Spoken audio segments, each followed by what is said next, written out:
y estamos ya en el capítulo 4, y vamos en esta noche a leer de los versículos 5 al versículo 11. Hoy tal vez terminamos el capítulo 4 y vamos a tener como tema de nuestra conferencia a continuación los 4 seres vivientes. Los 4 seres vivientes será el tema de nuestra conferencia en esta noche. Apocalipsis 4, versículos 5 al 11. Y del trono salían relámpagos y truenos y voces, y delante del trono ardían 7 lámparas de fuego, las cuales son los 7 Espíritus de Dios. Y delante del trono había como un mar de vidrio, semejante al cristal. Y junto al trono y alrededor del trono 4 seres vivientes, llenos de ojos, delante y detrás. El primer ser viviente era semejante a un león, el segundo era semejante a un becerro, el tercero tenía rostro como de hombre, y el cuarto era semejante a un águila volando. Y los 4 seres vivientes tenían cada uno 6 alas, y alrededor y por dentro estaban llenos de ojos, y no cesaban día y noche de decir: Santo, Santo, Santo es el Señor Dios Todopoderoso, el que era, el que es y el que ha de venir. Y siempre que aquellos seres vivientes dan gloria y honra y acción de gracias al que está sentado en el trono, al que vive por los siglos de los siglos, los 24 ancianos se postran delante del que está sentado en el trono y adoran al que vive por los siglos de los siglos, y echan sus coronas delante del trono diciendo: Señor, digno eres de recibir la gloria y la honra y el poder, porque tú creaste todas las cosas y por tu voluntad existen y fueron creadas. Después de que el Señor Jesucristo en el capítulo 2 y 3 de Apocalipsis le envía su último mensaje a las iglesias, a donde 5 de ellas son invitadas a arrepentirse, Juan sube al cielo, y es lógico que de aquí en adelante, desde el capítulo 4 de Apocalipsis que comenzamos a estudiar hace 2 conferencias, comencemos a ser introducidos en una dimensión desconocida para nosotros. El ser humano ha tratado de imaginarse el cielo, preguntarle a Walter Mercado, a la bola de cristal, a la bruja, al espiritismo, contacto con los muertos, esperando que vengan ovnis, que nos suban a un ovni, que nos digan qué hay más allá del cosmos, etcétera, etcétera. Y el ser humano trae por naturaleza la curiosidad, el anhelo de saber, porque la Biblia dice en Apocalipsis 4 que Dios puso la eternidad dentro de nuestro corazón. Entonces todos los seres humanos, llámese salvajes o educados, tenemos dentro de nosotros la curiosidad, el anhelo de investigar y buscar la manera para poder encontrar qué cosa hay. Los que se drogan, los que toman peyote, los que toman viajes con ácido lisérgico, que es el LSD, los que toman éxtasis de alguna forma, unos lo hacen por misticismo, para tener experiencias místicas que afectan el cerebro, que los lleven a una dimensión diferente, otros los hacen meramente como una autodestrucción. Pero es lógico pues que comencemos a ver en la Biblia personajes, criaturas, seres que para nosotros son monstruos, que para nosotros, comparados como punto de referencia del ser humano, cualquier cosa que no sea como el ser humano tiene que ser un monstruo, porque el ser humano es la corona de la creación de Dios. Yo recuerdo cuando comenzaron a inventar el microscopio y comenzaron a sacar fotos de los piojos, de todos los insectos microscópicos, ¿verdad? Que tú no te imaginas lo horrible que son. Así ven unos monstruos amplificados con unas fotos de este tamaño y todas las cosas insignificantes, cómo ya magnificados a través del microscopio, te das cuenta que son, ¿verdad?, criaturas que tienen antenas, que tienen aparato digestivo, que tienen patas, que tienen sensibilidad, que comen, que digieren, etcétera, etcétera, y los vemos como monstruos. Ahora, ¿cuántos seres existen en el cielo de los cuales no tenemos la menor imaginación? Porque no hay nadie que nos pueda decir cómo son los seres en el cielo más que a través de la revelación de la Biblia. En esta noche que vamos a analizar a los 4 seres vivientes, comenzamos en el versículo 5, recordando que cuando Juan es llevado al cielo, después del mensaje a las iglesias, el trono que Juan ve es un trono de juicio. Vimos que el trono tenía en el versículo 3 semejante a piedra de jaspe, que es la pureza y la santidad de Dios. El jaspe es como un diamante. Y después tenía cornalina, que es lo que se conoce como el rubí actualmente, que es rojo, que es el juicio de Dios. Y el verde, el arco iris, que es la misericordia de Dios. Cuando acabó el diluvio, Dios puso un arco iris en el cielo y le dijo a Noé, Noé, ese arco iris va a ser una señal que les voy a demostrar a través de todas las generaciones hasta el fin del mundo, que nunca vuelvo a destruir la tierra totalmente. Entonces, cuando Juan sube al cielo y ve el color verde predominando en el arco iris, nos está hablando que la pureza y la santidad de Dios le llevan al rojo a hacer justicia, pero en su justicia hay misericordia. Entonces, este cuadro del capítulo 4 y capítulo 5 que vamos a estudiar de Apocalipsis, nos muestran y comienza ya en tu mente a hacerte la idea de que es la preparación, todo lo que Juan está viendo en el capítulo 4 y 5, es la preparación cuando el mundo llegue a un límite donde Dios nos permite asomarnos al cielo y ver qué va a suceder cuando Dios comience a establecer el trono para el juicio y esté a punto de enviar su ira, sus juicios, su condenación a un mundo rebelde y pecador que le ha rechazado. Entonces, esta es la razón por la cual en el momento en que Juan vio el trono, dice el versículo 5, del trono salían. No salía una música que dijera, peace and love, les amo mis nenes, una música de paz, sino que fue un ruiderazo el que oyó Juan, truenos, relámpagos y voces, y salían del trono de Dios. Veamos nosotros rápidamente que cuando en la Biblia encontramos relámpagos, truenos y voces, efectivamente son una manifestación del juicio de Dios. Vayamos al libro del Éxodo capítulo 19. Éxodo 19, versículo 16.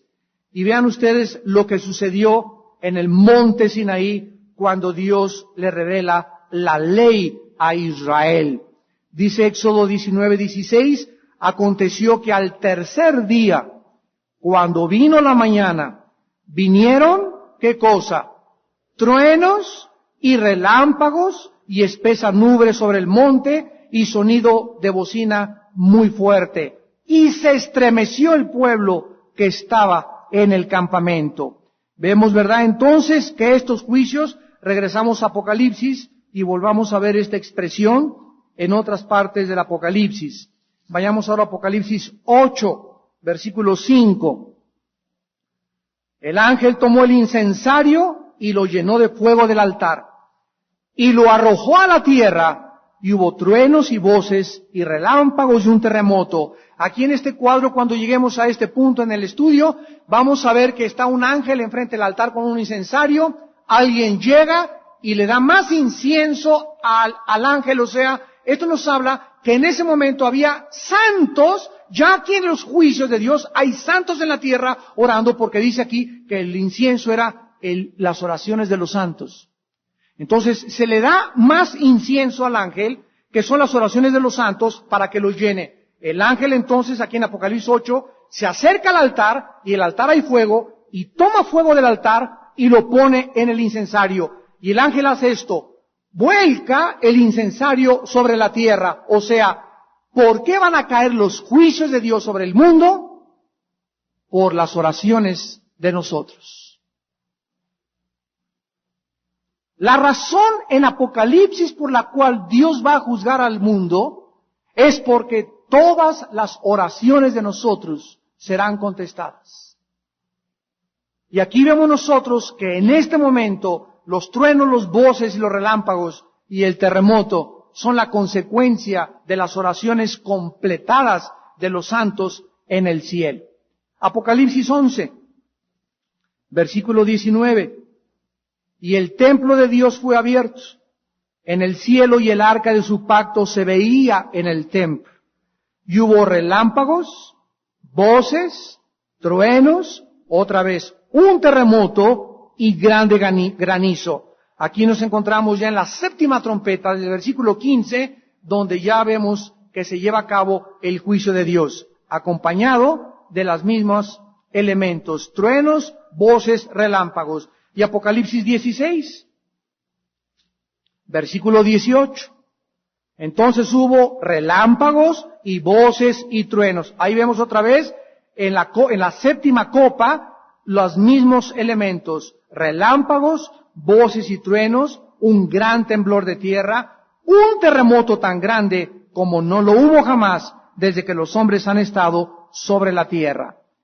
Ahora regresamos a Apocalipsis 4 y vemos pues que el trono de Dios está ardiendo en ira. El Dios legislador del universo está a punto de juzgar y castigar a la humanidad. Pero ahí enfrente de los truenos y las voces, enfrente del trono de Dios, 7 lámparas están ardiendo. Y la Biblia dice que estas 7 lámparas, versículo 5, Apocalipsis 4, son los 7 espíritus de Dios. Nosotros ya estudiamos estas 7 lámparas o estos 7 espíritus cuando estudiamos Apocalipsis 1:4. ¿Qué significan los 7 espíritus de Dios? Las 7 manifestaciones, los 7 atributos, el 7 es el número de la totalidad o de la perfección, que el Espíritu Santo tiene, Isaías 11, versículo 2, y que estuvieron permanentemente operando en la vida de Jesucristo. Entonces, no significa que son 7 espíritus, sino que son la representación o el simbolismo de las 7 manifestaciones del Espíritu Santo. Ahora, algo importante. Noten ustedes que les llaman lámparas y es diferente de los candeleros. Los candeleros en la Biblia son los símbolos de ¿qué cosa? ¿Qué diferencia hay entre un candelero y una lámpara? Para nosotros, de una manera superficial, no tendría ningún significado. Pero la palabra candelero es la palabra griega luknia en el griego, que significa luz portátil. Ojo, luz portátil. ¿Qué es portátil? Que la puedes llevar a todos lados, ¿verdad? Y la lámpara, la palabra griega aquí lámpara, es la palabra lampas en el griego, que significa antorcha alimentada con aceite. Ustedes conocían las antorchas que todavía usan, que son alimentadas por el aceite y sin embargo son diferentes de las del candelero. La iglesia es un candelero. No solamente tenemos aquí el símbolo y cuánto ustedes lo han visto y no saben todavía ni siquiera qué significa. Si ustedes ven un candelero, noten ustedes que en primer lugar deben de ser 7 ramas. Hay un candelero que tiene 9. Ese no es el candelero bíblico. Si tú vas a algún lado y le cuentas los palitos y tiene 9, ese es el candelero que sacaron aproximadamente 50 años antes de Cristo, en el período intertestamentario, que lo agregaron al candelario de la Biblia. Pero el candelario del Éxodo y el candelero de Apocalipsis tienen 7 ramitas. Muy bien. La ramita de en medio simboliza a Cristo. Y ven ustedes 3 ramitas a la izquierda y 3 a la derecha. El número 6 es el número del ser humano. En el sexto día fuimos creados. Por eso el anticristo va a tener 6, 6, 6, que es el hombre elevado a la deidad, el hombre elevado a la divinidad, el sueño de los Césares, de Hussein, de Hitler, de Alejandro el Magno, de Gengis Khan, de Carlomagno, de Aníbal. El hombre ha soñado endiosarse. Y por eso el anticristo es el 6, 6, 6. El 6 es el número del hombre. Pero si Cristo está en medio de nosotros, o sea, Cristo en medio y a los lados nosotros, podemos nosotros llegar a la perfección. El ser humano necesita a alguien más en su vida. Sumar a alguien más, 6 más 1, para que tú puedas llegar a tu realización como ser humano. Si tú mueres en el 6, sin que esa persona, la séptima persona, haya entrado a tu vida, tú te condenas eternamente. Y nunca fuiste un ser humano que haya descubierto su propósito y significado en esta vida. Porque es Cristo donde el hombre encuentra su totalidad y en Él estamos completos, como dice Colosenses. Entonces, esto es lo que significa el candelero. Ahora, independientemente de este simbolismo numerológico, existe el simbolismo también que el candelero simboliza la iglesia. Cristo en medio del ser humano. Y si no está Cristo en medio de mí, alumbrando mi vida, yo no puedo alumbrar a nadie. La iglesia es un instrumento portátil, porque la iglesia tiene que viajar, ir a todo el mundo y predicar el evangelio. La iglesia se convierte en una iglesia misionera cuando comienza a sostener misioneros, a sostener obreros, y una iglesia que no sostenga obreros de tiempo completo, o que no sea una iglesia con visión en las misiones, no es una iglesia bíblica de acuerdo a la palabra de Dios. Entonces, esta es la razón por la cual aquí no se habla de que había 7 candeleros, porque los candeleros representan a la iglesia y al ser humano. Las lámparas simbolizan al Espíritu de Dios. Recuerden que en el Antiguo Testamento el aceite era un símbolo del Espíritu Santo. Ahora, a continuación, dice la Biblia que no solamente Juan vio 24 tronos, ya lo vimos la clase pasada, ya vimos los 24 ancianos, sino que también ve a los 4 seres vivientes que están enfrente de Dios, pero antes de los juicios y de los relámpagos, después de pasar al Espíritu Santo y antes de entrar a los 4 seres vivientes, Juan ve un mar de cristal. Dice el versículo 6, y delante del trono había o sea, no hay palabras para escribir esto, era como un mar de vidrio. Imagínate ahorita en este momento, así miles de kilómetros a tu derecha y a tu izquierda, como si fueran de diamante el piso. Imagínate esto. Como si estuvieras caminando en diamante, transparente, diáfano, brillante, como puros diamantes, pero una cosa maravillosa, como un mar de cristal. Este mar no representa al mar de la tierra, puesto que en el cielo, recuerden, no va a haber mar, ni tampoco en la próxima tierra que Dios restaure va a haber mar. Veamos esta verdad rápidamente en Isaías 65 y Apocalipsis 21. Ni en la tierra nueva que viene, ni en el cielo hay mar. Dice Isaías 65, 17. Porque he aquí que yo crearé nuevos cielos y nueva tierra.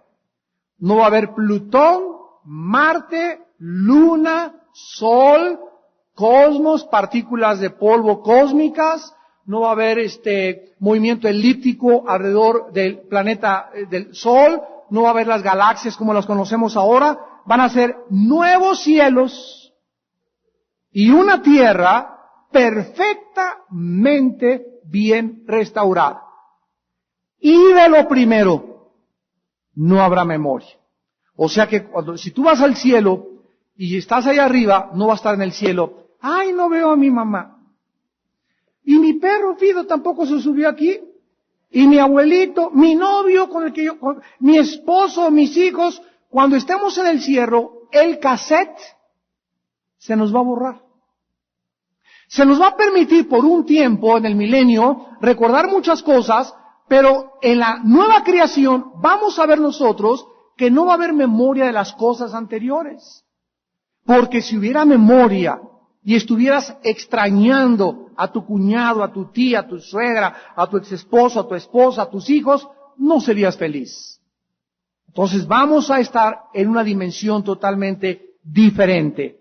De lo primero, no habrá memoria, ni más vendrá el pensamiento.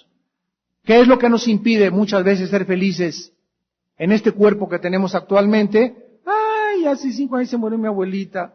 Ay, lo que me hizo mi papá cuando era chiquita. Lo que me hizo mi mamá cuando era chiquito. Los pensamientos, los traumas, las heridas que nos causó la vida o los seres humanos en nuestra infancia o en nuestra juventud, muchos cristianos, sin que sepan que hay que deshacerse de eso. Chuy Olivares habló en la Congreso de la Amargura. Si esa amargura te sigue acompañando en tu vida, nunca, nunca, nunca serás feliz en esta vida.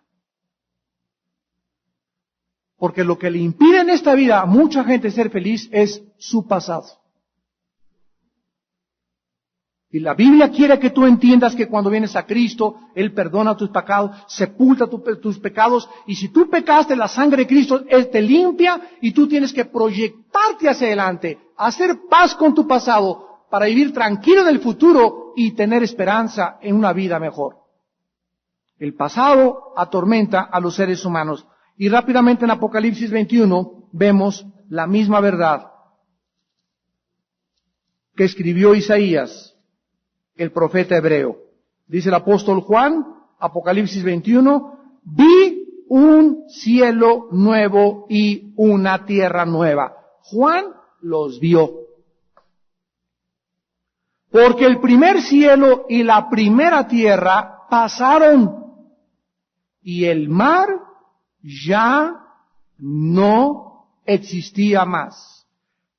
Regrésense en Apocalipsis, y antes de Apocalipsis está Judas, después está Juan y después está Segunda de Pedro. Regresen 2 libros atrás de Apocalipsis a Segunda de Pedro y veamos por qué no va a haber esta tierra ni estos cielos. Dice en Segunda de Pedro capítulo 3 lo que le va a pasar a la tierra y al cielo. El día del Señor vendrá como ladrón en la noche, en el cual los cielos pasarán con grande estruendo, y los elementos, esta palabra elementos en el griego es átomos, y los átomos ardiendo serán deshechos, y la tierra y las obras que en ella hay serán quemadas. Vemos pues que va a haber una conflagración increíble, que los cielos como una cortina van a pasar, y toda la composición atómica molecular de la materia desaparecerá para dar lugar a la creación del nuevo cielo y la nueva tierra. Ahora pasamos a Apocalipsis 4 del 6 al 8 y veamos a estos 4 seres vivientes. Estos 4 seres vivientes, junto con los 24 ancianos, son los seres más cercanos a Dios en el cielo. Desde luego que después de Jesucristo, ¿verdad? Estos seres que son creados por Dios son los más cercanos, los que forman, podríamos decir, son los que forman el círculo íntimo de Dios. Y los encontramos en el libro de Apocalipsis, a los 4 seres vivientes y a los 24 ancianos, siempre, siempre, siempre en 2 cosas que son un común denominador en sus acciones. Siempre están adorando a Dios. Y en segundo lugar, están asociados en el libro de Apocalipsis con los juicios de Dios. ¿Saben qué les estoy diciendo? que estos seres que son los más cerca de Dios, están más cerca que el arcángel Miguel, que Gabriel, que los ángeles, son los seres más cercanos a Dios. Estos seres humanos, seres celestiales, están asociados con Dios, con su santidad, su adoración y sus juicios. Y vamos a ver en el capítulo 4 y 5 de Apocalipsis, de una forma especial, que cuando Dios comienza a juzgar al mundo, comienzan a alegrarse. Aleluya al Dios Todopoderoso, porque tus juicios han llegado, etcétera, etcétera. Y podríamos comenzar a preguntarnos, ¿puede alguien alegrarse cuando es juzgado otra persona? Cuando nosotros oímos, yo no creo que haya existido una sola persona en el mundo, a menos de que esta persona no sea una persona normal en sus facultades mentales, que no se haya alegrado cuando cayó Saddam Hussein. ¿Quién podría creer o querer que esa persona siguiera existiendo o querer que siga existiendo él? Aunque la Biblia nos dice que cuando caiga el malo no nos alegremos para que no nos venga otra cosa peor. O sea, qué bueno que cayó ese, qué bueno que le dieron en la torre eso. Nos damos cuenta que el juicio de Dios en el cielo es que nosotros mismos, cuando el mal es erradicado, cuando encierran a los narcotraficantes, cuando vemos que cae este cártel de narcotráfico, cuando vemos que cae este dictador, cuando vemos que ese hombre que había violado a niños le pasa una cosa o lo meten a la cárcel, de alguna forma nuestra alma descansa. ¿Por qué? Porque todos anhelamos la justicia en esta vida. Y por eso es tan difícil a muchas personas entender por qué Dios es un varón de guerra. No a la guerra. Peace and love, marchas pacifistas, y toda esta manifestación del corazón humano es pura ignorancia del carácter justo y vengador del Dios Todopoderoso. Porque la gente no entiende, y muchos cristianos tampoco, cómo puede Dios ser amor y ser ira. ¿Cómo puede Dios ser misericordioso y al mismo tiempo castigar? Ellos quieren divorciar los atributos de Dios y crearse un Dios en tu imaginación donde sea puro amor. Y ni siquiera con tus hijos tú harías lo mismo. Tú cría a tus hijos con puro amor y lo haces un consentido a tu hijo. Lo haces un futuro delincuente. ¿Qué dice la Biblia? El que detiene el castigo, a su hijo odia. Mas el que lo disciplina desde temprano, entonces lo ama verdaderamente. A un hijo se le tiene que dar amor, pero también se le tiene que dar cintarazos. Se le tiene que dar sus nalgadas. Porque si es puro amor, es sentimentalismo. Si son puros cintarazos, es dictadura. La Biblia dice que necesitamos mezclar el amor con la justicia, y esto solamente lo hace la sabiduría. ¿Qué es la sabiduría? La capacidad que Dios les da a los padres de familia de saber cuándo amar y cuándo castigar. Castiga a tu hijo equivocadamente o ámalo desmedidamente y lo echas a perder. Y para eso necesitamos a Dios, porque ¿quién es suficiente para estas cosas, verdad? Bueno, pues así es Dios. Dios no puede divorciar la justicia de su amor. Si tú crees que el Dios que tú quieres tener es puro amor, te equivocas. Él va a juzgar y a castigar el mundo. Y quiero decirles, ya lo comenzó a hacer. Ahora, vamos a ver en primer lugar que esta frase, criaturas vivientes, escríbela, es la palabra griega zoon, Z-O-O-N. Y simplemente significa criaturas que viven. Hay que diferenciar la palabra zoon de la palabra terión, que se traduce bestias, en Apocalipsis 13, 14, 15, 6 y hasta el capítulo 17. La bestia, por ejemplo, que es un nombre al anticristo. Las bestias del libro de Daniel es la palabra terión.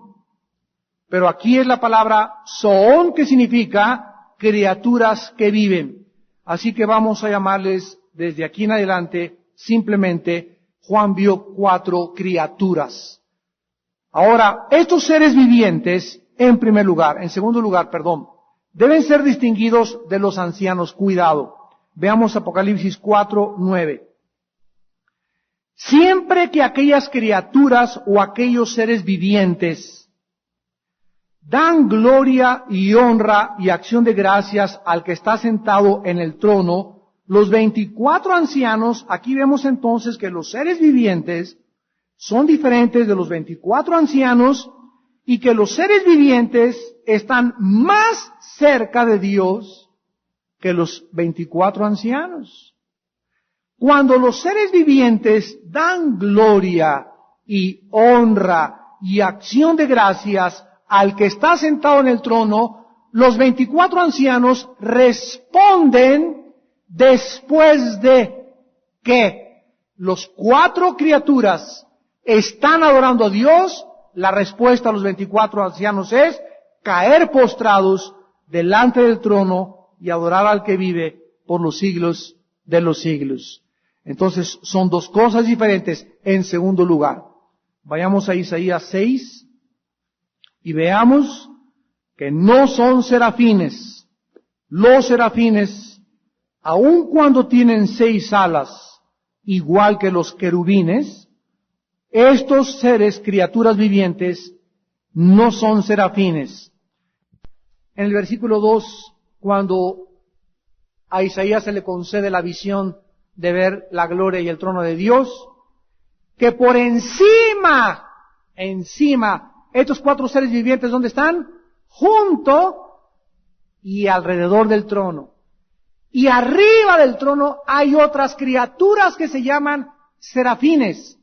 Esta palabra serafines apunta en el hebreo la palabra sarap, S-A-R-A-P-H, sarap, que significa ardientes, o los que queman, o los que están encendidos. ¿Se acuerdan que Cristo le dijo a la iglesia de Laodicea, quiero que seas caliente o frío, pero no seas tibio, porque te vomitaré de mi boca? ¿Recuerdan ustedes que en este estudio vimos también que la tibieza es sinónimo de apatía? No seas apático, dice el Señor, no seas un cristiano que se conforme con un estudito y hay la Biblia, nunca tomas apuntes, nunca oras, nunca me buscas, nunca luchas, nunca testificas. Si tú eres de esa categoría, algún día el padre de familia se levantará y cerrará la puerta. Dice Lucas 13. Y entonces comenzarán a decir, Señor, déjanos entrar. ¿Por qué les voy a dejar entrar si no los conozco? Dice el Señor. Y le vas a contestar, pero si tú comiste y bebiste delante de mí y en nuestras plazas enseñaste. O sea, hay personas que fueron a desayunos, a reuniones sociales, oyeron de Cristo y fueron a estudios bíblicos. Y sin embargo, Cristo les dirá, yo nunca sé de dónde son ni quiénes son. Ahí será el lloro y el crujir de dientes, cuando vean a Abraham, a Isaac y a Jacob y a los profetas en el reino de Dios y ustedes queden excluidos de la presencia de su poder. ¿Por qué? Por la apatía. Entonces, todas las criaturas, es interesante que están cerca de Dios, son criaturas que se escriben simplemente ardiendo. Ardiendo. Y los serafines arriba son seres que están ardiendo, como que queman. No es el fuego ni el carbón que nosotros conocemos aquí abajo, sino que es una pasión de los seres allá. Eso es lo que significa en el hebreo. Es una pasión por adorar a Dios. Y eso es a donde el Espíritu Santo nos quiere llevar en esta iglesia, a que seamos una iglesia apasionada por adorar a Dios. Que cuando estés en la adoración, Santo, Santo, Hijo de Dios, hizo que no hay nadie como Él, Señor, y no hay nadie como tú, lo sientas, te queme y tengas deseos de llegar a tu casa y caer de rodillas y llegar el momento que digas en tu vida, Padre, es que ya no quiero nada más que estar en tu presencia y que sientas esa necesidad de arder por Dios. Y tú no te imaginas a qué grado puedes arder y apasionarte por Dios en la medida en que tú busques a Dios.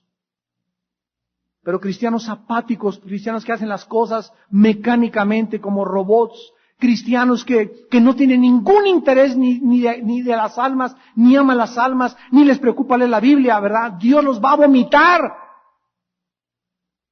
Los va a vomitar. Porque nos llamó a ser apasionados por Dios. Esto es lo que significa la palabra serafín. No son iguales a los querubines, ni tampoco estos seres, criaturas vivientes, son ángeles. Los ángeles son otro tipo de criaturas, y escuchen, los ángeles no tienen alas.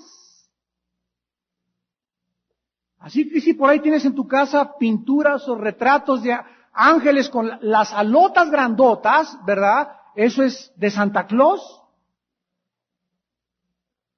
Eso es de Julio Verne, eso es mitología, eso son tradiciones. En la Biblia los ángeles no tienen alas, los únicos que tienen alas son los querubines y los serafines. Y escuchen, los serafines cubren el techo o la parte elevada del trono de Dios. Los querubines, como desde que fueron labrados en el arca, lo vemos que están exactamente cubriendo junto al trono de Dios, y los ángeles son enviados a la tierra. Y están luchando contra los ángeles de Satanás, caídos de Satanás, y nos ayudan en nuestros caminos, y son espíritus que nos ministran, a Cristo cuando estaba en el huerto de Getsemaní, bajaron ángeles del cielo, no querubines ni serafines. Los serafines y los querubines nunca se separan de Dios. Los ángeles son otro tercer tipo totalmente diferente de seres espirituales que son enviados a la tierra para ministrar. A Cristo lo fortalecieron. Cuando abrieron la tumba, la piedra la quitaron los ángeles. Cuando escoltaron a Cristo, lo escoltaron los ángeles. Cuando tú mueras y cuando yo muera, los ángeles vendrán por nosotros y nos llevarán escoltándonos en el primer cielo, segundo cielo, hasta la presencia misma de Dios. Entonces no confundamos a estas criaturas vivientes. Estos son otro tipo de criaturas, como lo vamos a ir desarrollando. Vayamos al libro de Ezequiel y veamos quiénes son estos seres vivientes. Si no son serafines, ni tampoco son ángeles, ¿quiénes son? Y se van a llevar un chasco los que crean en platillos voladores. Siempre que he tenido discusiones con personas que creen en los platillos voladores, siempre sacan el chorizo de Ezequiel capítulo 1. No, es que estos son los ovnis y estos son los seres extraterrestres. Vamos a demostrar que fuman de la Golden de Acapulco. Dice Ezequiel capítulo 1, versículo 4, miré, venía del norte un viento tempestuoso, una gran nube con un fuego envolvente, alrededor de él un resplandor, y en medio del fuego algo que parecía como bronce refulgente. Y en medio de ella la figura de 4 seres vivientes, y esta era su apariencia. Había en ellos apariencia de semejanza de hombre, cada uno tenía 4 caras y 4 alas. Los pies de ellos eran derechos, la planta de sus pies como planta de pie de becerro, centelleaban a manera de bronce bruñido, debajo de sus alas a sus 4 lados tenían manos de hombre, sus caras y sus alas por los 4 lados. Con las alas se juntaban el uno al otro, no se volvían cuando andaban, sino que cada uno caminaba derecho hacia adelante. El aspecto de sus caras era cara de hombre, cara de león, al lado derecho de los 4, cara de buey a la izquierda, en los 4, asimismo, había en los 4 cara de águila. Así eran sus caras. Tenían sus alas extendidas por encima, cada uno, 2, los cuales se juntaban, y las otras 2 cubrían sus cuerpos. Cada uno caminaba derecho hacia adelante, hacia donde el Espíritu les movía que anduviesen, andaban, y cuando andaban no se volvían. Cuando la semejanza de los seres vivientes, su aspecto era como de carbones de fuego encendidos, que andaba entre los seres vivientes, y el fuego resplandecía, y del fuego salían relámpagos. Los seres vivientes corrían y volvían a semejanza de relámpagos. Si nosotros nos quedáramos aquí, pues echaríamos a volar la imaginación. pues son seres que habitan los platillos voladores, son extraterrestres, son de Marte, etcétera, etcétera. Pero la Biblia, recuerden, dice 2 de Pedro 1, 19 al 20, no es de interpretación privada. Nadie puede venir a la Biblia, pues yo creo que estos son estos.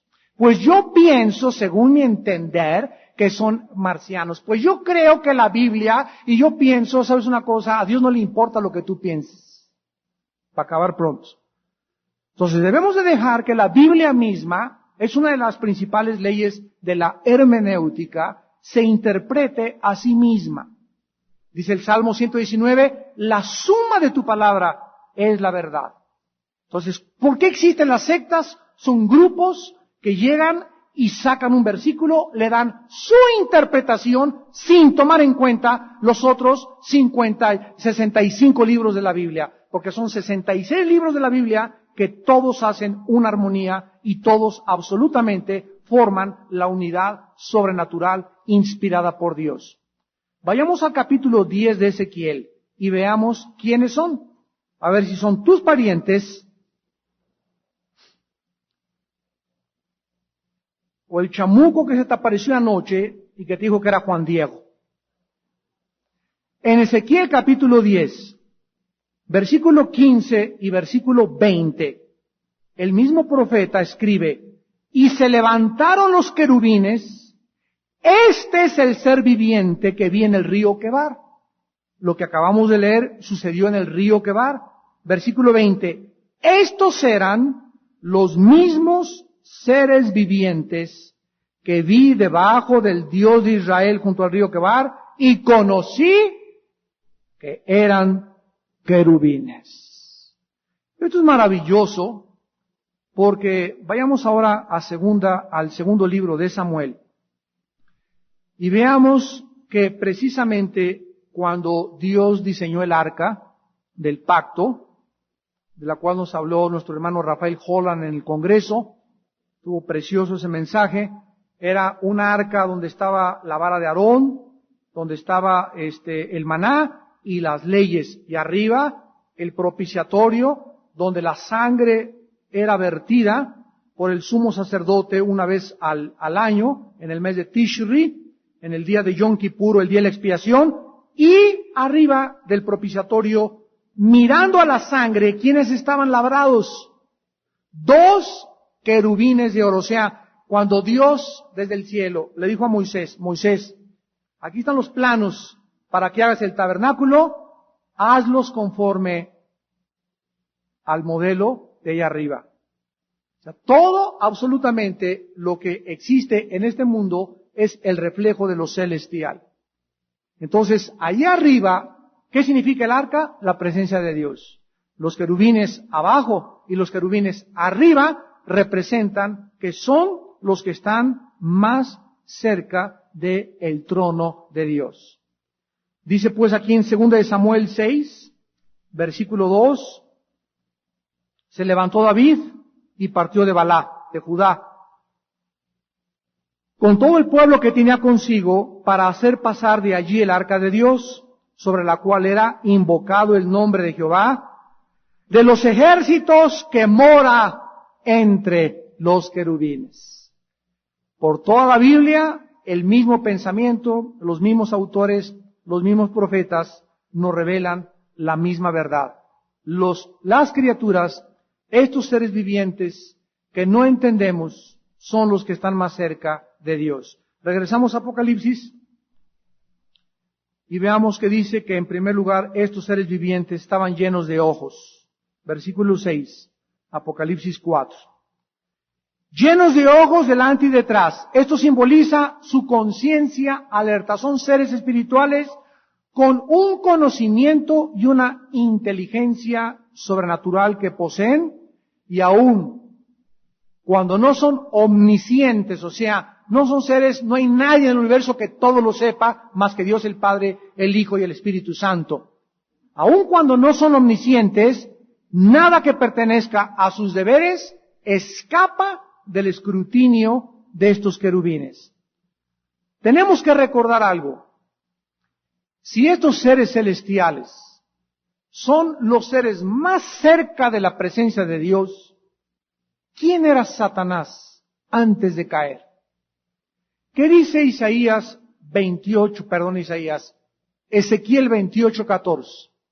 Que Satanás era un querubín antes de rebelarse y caer de la presencia de Dios. Se le llama querubín grande y protector en Ezequiel 28:14. Su deber era atender, dirigir la alabanza de Dios, o sea, que él era el jefe de los querubines.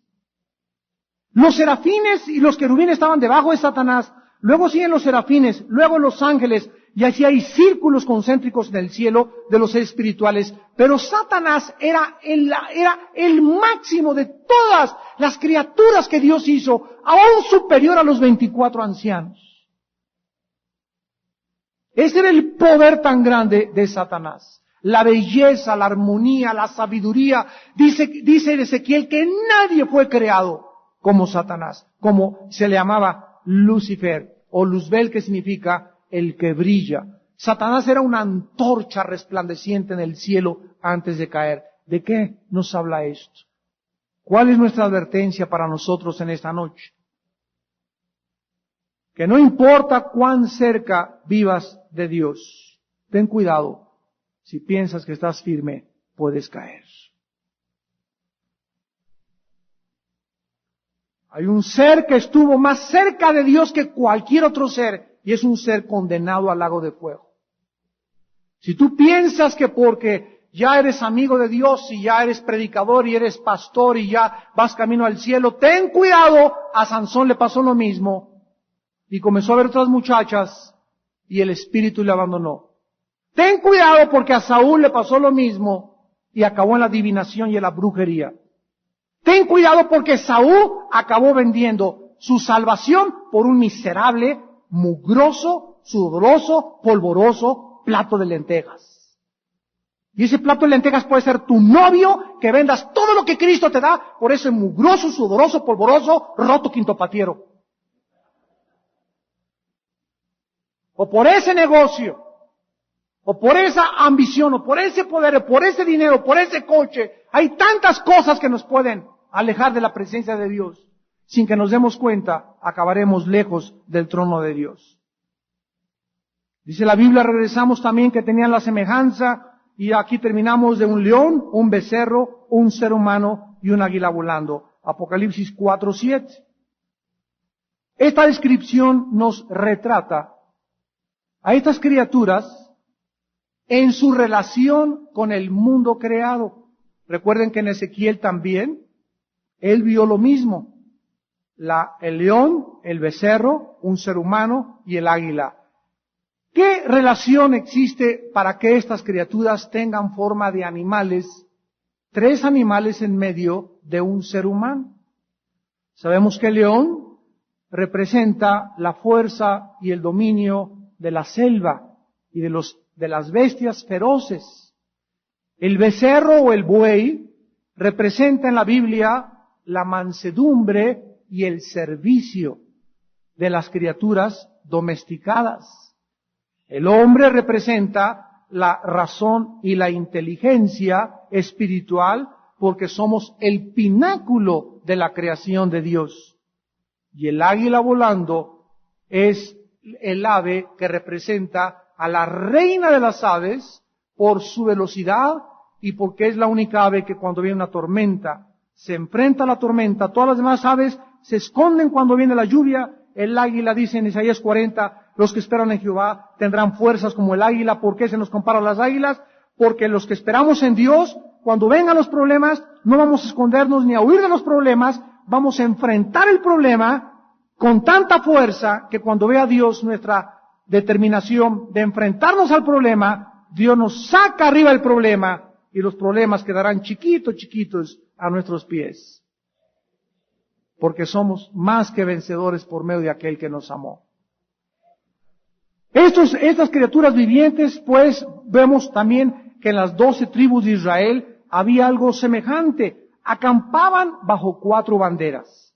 Las 12 tribus de Israel. Rubén simbolizaba a un hombre. Dan simbolizaba al águila, Efraín al becerro y al buey, y Judá simbolizaba al león. Estas 4 criaturas, como los ángeles también, están involucrados, como ya dijimos, en todos los juicios que caerán sobre el planeta Tierra. Vamos a detenernos para poder terminar la próxima clase, porque la próxima clase tenemos que ver la adoración de estos seres. Yo le pido a Dios que en la próxima conferencia caigamos de rodillas al ver la orquestación tan maravillosa que se va a llevar a cabo de aquí en adelante en el cielo, donde todos los seres creados por Dios infinitamente, en este momento, más sabios que nosotros, aquí abajo le decimos, eres un injusto, ¿por qué juzgas? Allá todos los seres criados le van a dar gloria, honor, alabanza y adoración a Dios, precisamente porque están de acuerdo en que el mundo debe ser juzgado. Todos aquellos que viven cerca de Dios en estos momentos, en estos tiempos, están esperando estos juicios de Dios que caigan sobre la tierra. Y estos juicios de Dios no quiere Dios que nos sorprendan a nosotros desprevenidos. Porque ustedes, dice 1 Tesalonicenses 5, el apóstol Pablo, no están en tinieblas para que aquellos días los sorprendan como a ladrón. Somos hijos de la luz. Debemos de caminar toda nuestra vida con esta luz, con esta lámpara delante de nuestros pies, porque es lumbrera nuestro camino. Para que siga mostrándonos, alimentándonos, dándonos fuerza, dándonos energía, dándonos seguridad, dándonos esperanza, porque separados de la palabra de Dios nada podremos hacer. Son tiempos en que tú tienes que arrepentirte de tus pecados, cristiano que me escuchas. Son tiempos en que ustedes, personas que no tienen a Cristo, ustedes por televisión, deben hacer una determinación de qué tipo de vida quieres seguir viviendo. Ancho es la puerta que conduce a la salvación, a la perdición, y la mayor parte de la gente va por la puerta ancha. Vean ustedes la inmoralidad, la sexualidad, la drogadicción, el alcoholismo, la brujería, los astrólogos, la falta de valores, la falta de convicción del mundo, la confusión en que vive el mundo, y todo ¿por qué? Por la ignorancia de la palabra de Dios. Oh Dios, levanta un ejército de tus soldados en estos tiempos que vivimos para alumbrar a este mundo, que cada día se pierde y se hunde más en sus pasiones. Un mundo condenado próximamente al juicio de Dios. Oremos. Padre, te damos gracias por traer a nuestro corazón y a nuestra mente los secretos escondidos del universo y de la dimensión espiritual invisible que existe a través de tu Espíritu Santo en las Sagradas Escrituras. Gracias, Señor. Gracias, Señor, porque ya no tenemos que andar buscando bolas de cristal, ni brujos, ni que nos lean la mano, ni astrología, porque todos los secretos de la sabiduría y del conocimiento se encuentran en la Biblia. Gracias por el Espíritu que nos revela tus verdades, Señor.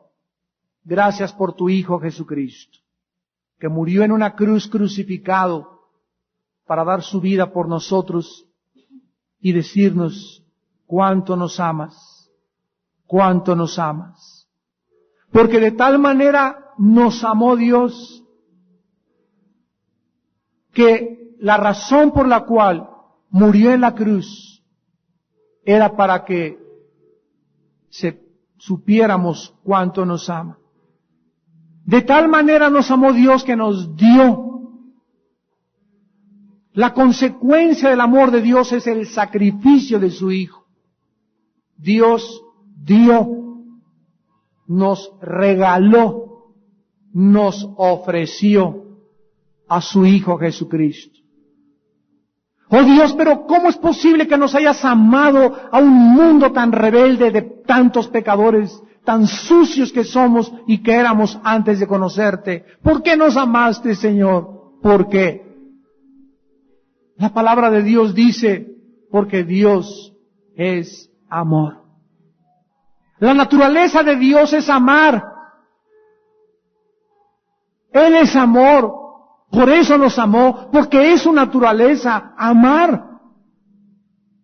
Pero al mismo tiempo que Él nos amó y nos dio a su Hijo, Él nos da la oportunidad que respondamos a ese amor. Él dio el primer paso y tomó la iniciativa, vino a buscar y a salvar lo que se había perdido. Ahora tú responde a este amor, creyendo en lo que Él hizo en la cruz del Calvario, invitándole a tu vida, arrepintiéndote de tus pecados y permitiendo lo que Dios llene tu alma y te muestre los secretos escondidos y revelados a sus hijos. ¿Qué tengo que hacer en esta noche? Me preguntarás, para poder entrar a caminar y conocer y servir y adorar a Dios. La Biblia dice, en primer lugar, que te arrepientas. Arrepiéntete de tus pecados. Reconoce que tu vida es un fracaso. Reconoce que te has equivocado en tu manera de vivir y de ver la vida. Reconoce que si tú sigues en este rumbo, en este camino, y tú mueres hoy en la noche, te pierdes por toda la eternidad en el infierno. Dios nos advierte que la paga del pecado es la muerte. Arrepiéntete. Vuélvete a Dios con todo tu corazón en esta noche. En segundo lugar, cree. Simplemente cree que Jesús, el Cristo de Dios, el ungido de Dios, bajó a este mundo a morir en una cruz y pagar con su sangre por tus pecados y mis pecados. Y en tercer lugar, simplemente invítale a tu corazón. Ahí desde tu lugar. Ustedes que nos están viendo a través de la televisión, díganle en su corazón a Cristo, Señor mío y Dios mío. Te invito en este momento a mi vida.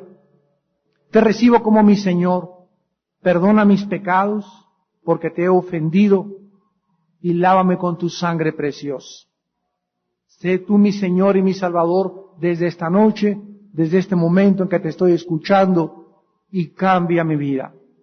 Quiero vivir después de mi muerte eternamente contigo en el reino preparado para todos aquellos que le recibieron y le siguieron y vivieron para Él. En el nombre de Jesús. Amén.